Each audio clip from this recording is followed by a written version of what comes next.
Hi guys, so today I'm here to do a requested video. I don't get many of those, so it's quite nice when I do. But Sun from Sun's Bookish Games, you've probably heard all about her on my channel. She's also featured in my YouTube channel's listings if you want to check her out. But I'll also link her around the video in the description. But anyway, she requested that I did like a what's on my phone or just like a review thing for my new phone that I got during Christmas. And I'm not really a phone techie kind of person, but I do include some sort of techie videos on here, so I thought why not? It's not that out of the ordinary of my channel. I mean, I do everything on this channel anyway, so why not? It might help out some people. I don't have like a very in-depth review or anything, because as I say, I'm not like a phone tech enthusiast, but as just a regular general person who uses this for like, you know, pleasure, not work or anything like that, I just thought I'd give my 2 cents on it. So what is it? This is a VKWorld T1 Plus, I do believe. It's got a little, just a see-through jelly case on the back at the moment, but this is what it looks like. Very pretty. Sorry if I've got some of the light reflection off of it. So this is a pretty damn new phone. I don't know too much about it, but I'm pretty certain it isn't actually sold in the UK yet, to the best of my knowledge. Honestly, I never actually heard of this model until my dad said he was getting me and my brother one for Christmas presents. So he said that he got it from like a distributor from China, and that made me a little bit nervous, because I thought if I needed help like with issues for such a new phone that they didn't really know much about in the shops, then help was so far away. And unfortunately it was the case where I did need help and I wasn't able to really get that. So here's a little backstory. When I first started checking out the phone, just testing it and stuff like that, I don't know what happened, but I came to this screen. I'm sorry I don't have a picture or anything, but it was just like a reboot screen. I think somehow I kind of stumbled into the factory resetting sort of system, and I don't know how I got there. I don't know what buttons I accidentally pressed in combination, but something happened and I was traumatized, because my dad told me not to do anything without telling him, and I was simply trying to turn it on, and now everything was going wrong. What did I do? What happened? You know, he couldn't help me, I couldn't help me. I was just in such a pickle. I didn't know what to do. I was actually going to leave it until hopefully the battery drained, and then hopefully start again and maybe it'd be fine and like charge it up and that, but I didn't get to that point, thankfully. Basically this has a fixed battery, so I can't get into this. So if it was any other phone, I would have taken the battery out and put it back in and hoped for the best, you know, but obviously I couldn't do that with this, so I was like mega stressed. Anyway, long story short, my mum came to the rescue. She was like, I don't understand why I can't turn it off. I said, it's frozen, it's frozen. She held it down for a couple of seconds, it went off, did it again, came back on, it was perfectly fine. So I don't know what I did, but I thought I'd just let you guys know that that happened and that's how it was resolved. I didn't really need any external help. I just needed mum, to be honest. So I do have a little bit of specs that I looked up just for reference if you guys are interested. So I'm going to read some of those off of my little notes. It's actually got a really large screen. I'll show you just for comparison my old phone, which was the Samsung Galaxy S4 Mini. That's the difference. So as you can see, it's a very big increase for my tastes. I've not had such a massive phone as this before, and until I got this I thought I don't think I'd ever get myself a massive phone, because I feel like I've gone back to like the 80s or something, but I'm actually really liking it. The measurements of this is 81.7 by 159.5 by 7.9 millimeters, just in case you wanted the dimensions there. So in terms of memory cards, it takes a micro SD, which is the style that I'm using, a micro SD HC and a micro SD XC. For a SIM, it takes either a micro or a nano one, and I think I've got a micro one in this. I have a really pretty rose gold colour. Again, I'll show you without the little cover on the back. Very, very pretty, and I think it at least comes in one other colour, because I'm pretty sure my brother and my dad's got like grey models. I don't know if they do an extensive range other than that, because I don't know what website my dad went to get these, so I couldn't really find much when I typed in like styles and stuff, but I know they've at least got rose gold and some sort of grey. One other thing, I find that the battery drains really quickly, but that may just be how I use it. Basically, now that I've got I'm on giffgaff and I do the £20 a month system where it's basically unlimited everything, I pretty much have like internet access all the time unless I'm in a really shitty signal area. So I've got data on if Wi-Fi is not available, and I think the constant updates for internet usage and stuff like that, and from like, you know, apps and that coming through all the time just drains it that much quicker. But that's just totally my personal usage for the phone. That's the only really reason I think it drains that quickly, but yeah, just thought I'd let you guys know. So the camera function on this, it's a little bit weird for me. I feel like it's kind of a bit slow and not as clear as my old phone, which I mentioned was the Samsung S4 Galaxy Mini. I don't know, it just kind of looks super laggy when I tried to take a picture. I guess the image just kind of looks grainy, I suppose, which is strange because like the back camera is actually really good. I don't think I have any pictures to show you with a front and a back camera, and I don't think you'd be able to really see the difference. No, I don't have any pictures from the front, and I don't have it. Like, I was going to just compare it, but I don't have any. I must have deleted them. In terms of recording, again, it's that same situation with the front and the back camera. The front is really grainy. I think it only goes at 30 FPS, which is pretty mediocre for the things that we get nowadays. We get like 60 FPS and higher. So, you know, it's just kind of so-so. The back camera is actually much better. I don't know why there's a difference there or what that could mean, but again, just letting you guys know. Another thing that's really interesting, I said it has a fixed battery. It also claims, because of that function as well, I guess the way it's built, to be waterproof, mud-proof, smash-proof, that sort of stuff, resistant to all things, all elements it seems, but I'm not intending to try that out anytime soon to see if those claims are real. But I guess you can watch some videos online. I think they've got one where they like literally smashing the thing and it's fine. So I'm sure you can check those kind of videos out to see if they really do live up to the claims. Because I am not ruining my good phone just to see if it lives up to those sort of claims. I will find out in a natural way. So I will talk about some minor sort of, I don't know, glitches for this phone. I will include these things mostly because it is such a new kind of model, and I just want to give people as much information as I can from, like, you know, a regular person using it, because I haven't really seen too much videos online that aren't from the phone company showing you how to do certain things, if that makes sense. I haven't seen any like real life people. Does that make sense? Like just a regular video like this. So I'm trying to give you all the information I possibly can. Yeah, I've seen some minor glitches. For me, there's been occasions where I'm giving apps authority to do a certain thing, but it won't do that. It kind of won't, the message saying allow or deny won't disappear until I press deny. But for a lot of those things, I need to allow it in order for the action to go through, if that makes sense.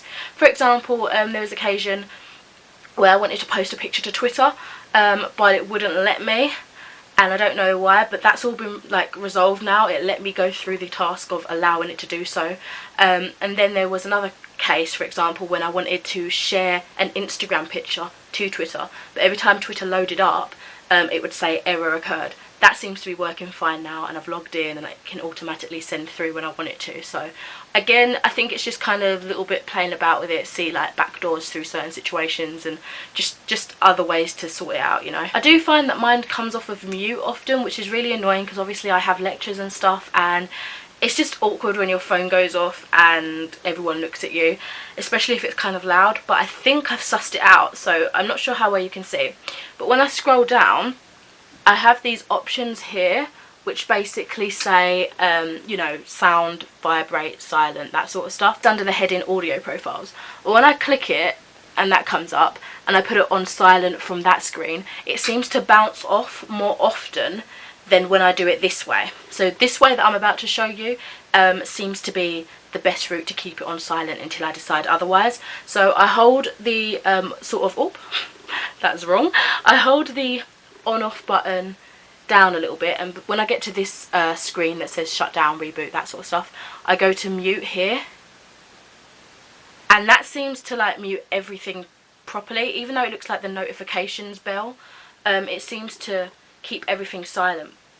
But that still makes me nervous because I can't see, like my old phone showed me, a silent symbol, you know. So I don't know, and I do still often get the case where this jumps off of that even if I do it that way. So I don't know if anybody else has some tips maybe to help me out with that. But yeah, there's another thing. And then lastly, something my brother mentioned.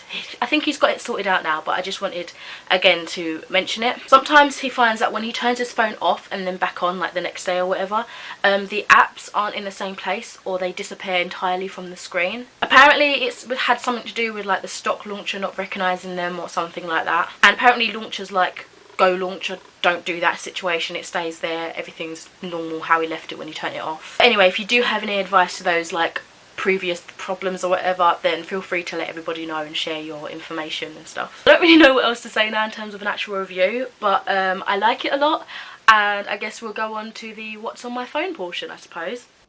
Hi again guys, so I'm doing the what's in my phone portion of the video. I've never done anything like this before, so do bear with me. Okay, so this is what I see when I go to my first kind of main screen. It's not in any way neat. I'm still kind of playing about with it and getting all the different icons to look a certain way, so do excuse all the untidiness and different kind of styles going on. So I've got this main theme going on. It is from the HardcoreCupcakeHailstorm launcher, and I just scrolled around until I saw something that looked cute. So all of this sort of theme situation is from that app, and I just downloaded that from the Play Store. So that's the kind of main sort of styles that you're seeing going on here. That's sort of the icon for the Gmail, the gallery, that sort of stuff. You can actually hover over certain things, let go, and then you can redesign the situation, but this isn't a tutorial on how to use that. As I say, I am sort of going through things and changing the style a bit, but just so you know, you are able to do that. And then, so on this first screen, I just have the day and the time. I still don't know how to get my weather location sorted out with the little skeleton with all the question marks there in the top right corner, so I'm still working on that. But as you can see, I've got my Kindle app, my Filmora Go, which is really good. I use it as my regular editing system on my computer.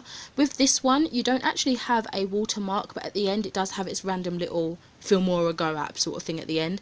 But you might have seen in my what's it called, the gameplay I just did of the end of the world, I used this basically, and then I just imported it onto my computer and edited it properly, and then the way I edited it, you couldn't see the end Filmora advertisement because I guess I cut it out.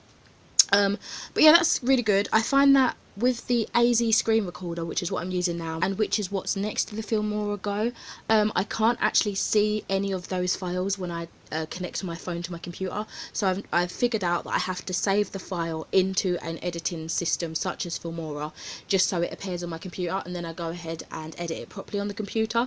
So it's not the quick, easy editing upload straight from my phone as I'd hoped, but you know, it's something. I can still get some nice crisp recording from my phone and then sort it out and put it up for YouTube.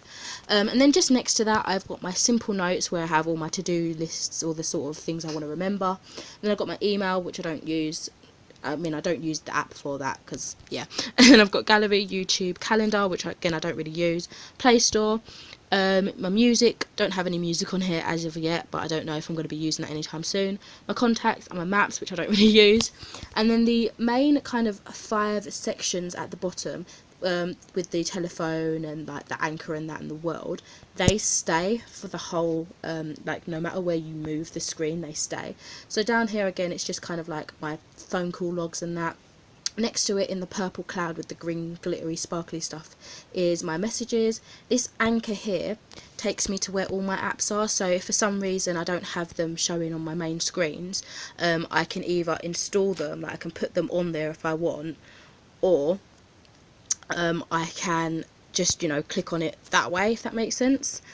And then we've got the world, which is the web, and the camera, which is of course the camera. On my second screen I have the web search. I'm trying to find out how to get that to link up to Google instead of Bing, so I'm still working on that. And then this is kind of the start of my games area, so I've got the end of the world, Evil Cogs, Lilia and the something, I can't remember what that's called, and then I've got like my percentage there, and then which actually I think I might change around after. And then I've got Peach something, again I can't remember what it's called, settings, and then I've got that launcher that I told you is what my theme's for, which is HardcoreCupcakeHailstorm, and then I've got the HardcoreCupcakeHailstorm launcher. So if I click on HardcoreCupcakeHailstorm, it will take me to the actual like website, the advertisement, that sort of stuff, I think. And then these are just random ones that just fill up the page. They don't really have like a link to go to, but I can sort that out if I wanted to. So it's just an infinity, a balloon, a shooting star and a bow. Again, as I said, just to fill up the page, but I might move some of these games over onto this so I can get rid of these things, even though they look cute. And I've got WhatsApp, my calculator, Facebook, which I don't use, that I don't have the app on this, and Instagram. And then on the last page I have some more games. I've got Midnight Cinderella, which is like an Otomi game, or an Otomi, I'm not too sure how to pronounce that. Seekers, kind of like a puzzle game thing, can't remember what the whole name is. Goddess something again. Demo, Citus or Kitus. Makeup Plus because I wanted to like fiddle about sort of changing my appearance if I'm not wearing makeup, like add makeup on one of those apps, and it's actually quite fun. And I've just recently installed Groupon because you can get some really cool stuff on there. I've got my manga reader, a cos planner which I want to quickly show you, which is super cool. I haven't really used much of it because I've not been like cosplaying that much, but you can basically type in what cosplay you're after like making, and you can sort of do how much % you're in onto it, what you need to do, what you need to complete, tasks, reference images. It's so cool, it really is so cool. Next to that I've got Colourify, which is basically you know, like adult colouring books and stuff. It's that but in an app form. I really do enjoy it, but I just wish it was more like actual movement of the finger to like mimic actual colouring in rather than just touching and the colours already placed there. And then I've got Podkicker because I've been wanting to get it more into podcasts and stuff, and I thought, oh, I might as well install that. I've got a few that I've like saved, like a few stations or whatever, but I've not really listened to it that much. I don't really know how to work it too well, to be honest. And then I've got No Crop and Mirror Photo, which are like my photo editing softwares. And just under that I've got Twitter, Periscope, which I've not even touched since I've installed it. I just thought I might as well have that there and try it out one day. And finally, my beloved app of Goodreads, which is absolutely amazing. So I think that's it in terms of what I should show you guys. I don't really know too much about what I'm supposed to do other than show you what's on my phone quite literally, and then just chat a little bit about it. So yeah, that's it for this bit. That just about wraps up our video for today, guys. Thank you so much for watching. I really do hope this has been interesting to you or just enjoyable to watch. I don't really know, me talking about things that I'm not 100% sure on, but you know, personal experience and everything. Thank you again, Sun, for suggesting I do this kind of video. I hope it's been interesting to you at least. But yeah, that's the end of this video, and thank you for watching. Bye.